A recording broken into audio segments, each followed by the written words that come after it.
सावन के पहले सोमवार की व्रत कथा। बहुत समय पहले की बात है। एक नगर में एक धर्मपरायण ब्राह्मण और उसकी पत्नी रहते थे। दोनों भगवान शिव के परम भक्त थे।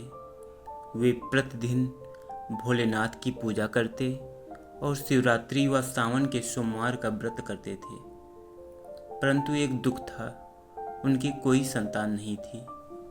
उन्होंने कई वर्षों तक शिव जी की आराधना की, परंतु संतान का सुख नहीं मिला।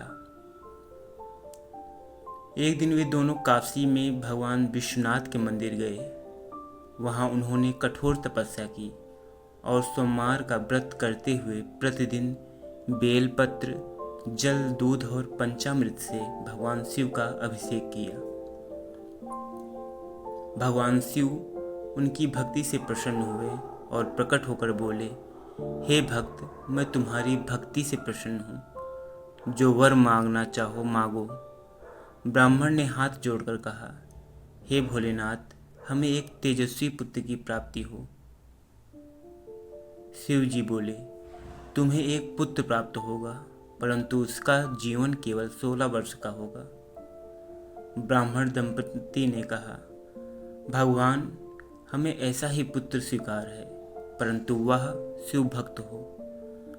कुछ समय बाद उन्हें एक सुंदर और तपस्वी पुत्र की प्राप्ति हुई। उन्होंने उसका नाम शिवानंद रखा। वह बचपन से ही भगवान शिव का भक्त बना। समय बीतता गया। जब वह 16 वर्ष का हुआ, उसके माता पिता बहुत दुखी हो गए। उन्होंने उसे सब सच बताया। शिवानंद ने कहा, माँ, पिताजी, चिंता मत कीजिए, मैं शिव जी का भक्त हूँ। मेरी रक्षा स्वयं भगवान शिव करेंगे। वह काशी गया और वहाँ सावन के सोमवार व्रत करने लगा। उसने पूरे श्रावण महीने भर उपवास, अभिषेक, मंत्र जाप और कथा श्रवण किया। अंतिम सोमवार को जब उसकी आयु पूरी हो रही थी, यमराज उसे लेने आए।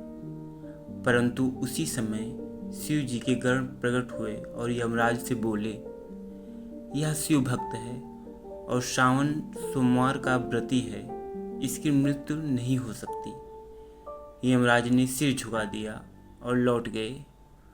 भोलेनाथ प्रकट हुए और शिवानंद को आशीर्वाद देकर बोले, जो भक्त सावन के सोमवार व्रत को श्रद्धा और नियम से करेगा, उसकी आयु बढ़ेगी, इच्छाएं पूर्ण होंगी और उसे मेरा आशीर्वाद सदा मिलेगा।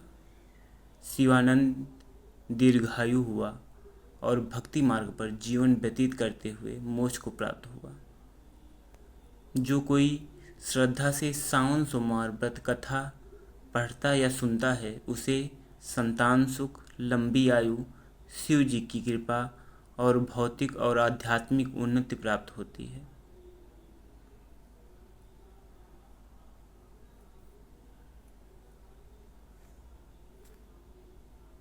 जय भोलेनाथ। अगर कथा अच्छी लगी हो तो लाइक करें, अन्य भक्तों तक पहुंचाने के लिए शेयर करें।